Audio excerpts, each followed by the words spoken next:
नैमिषारण्य की पवित्र यज्ञशाला में अग्नि कुंड की ज्वालाएं अब शांत होने लगी थी। वेद मंत्रों की गूंज जैसे मौन में विलीन हो गई थी और उस मौन में उपस्थित थे शांति, श्रद्धा और प्रतीक्षा के स्वर। ऋषियों के हृदय में अब भी वही प्रश्न गूंज रहे थे, कलयुग में मनुष्य कैसे बचेगा, धर्म का आधार क्या होगा और मुक्ति का मार्ग कौन सा है। उसी क्षण सूत जी उग्रश्रवा ने अपनी दृष्टि धीरे से उठाई। उनके नेत्रों में करुणा थी, मुख पर दिव्य शांति और हृदय में गुरु व्यासदेव का स्मरण।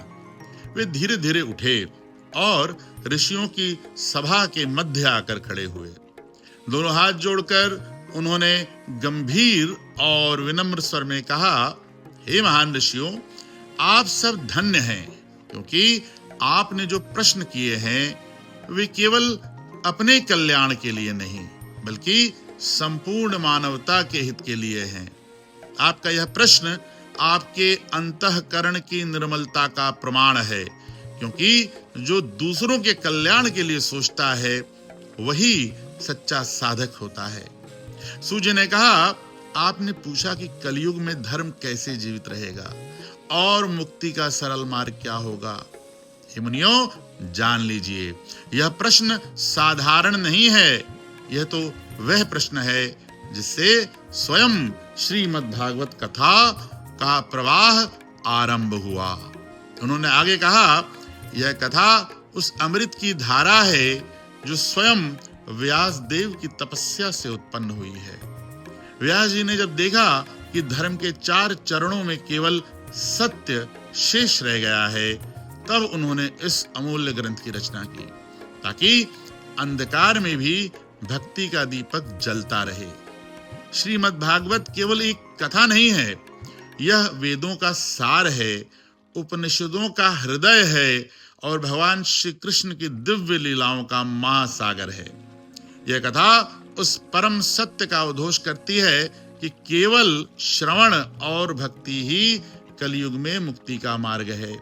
जो इस कथा को श्रद्धा से सुनता है उसके भीतर का अज्ञान मिट जाता है, उसका हृदय निर्मल हो जाता है और उसमें बसती है भगवद भक्ति की ज्योति।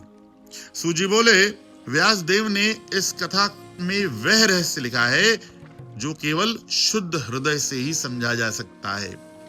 यह कथा सुनने मात्र से पाप नष्ट हो जाते हैं और हृदय में प्रकट होता है परम आनंद। जैसे ही उनके शब्द यज्ञशाला में गूंजे, वातावरण में एक दिव्य प्रकाश फैल गया।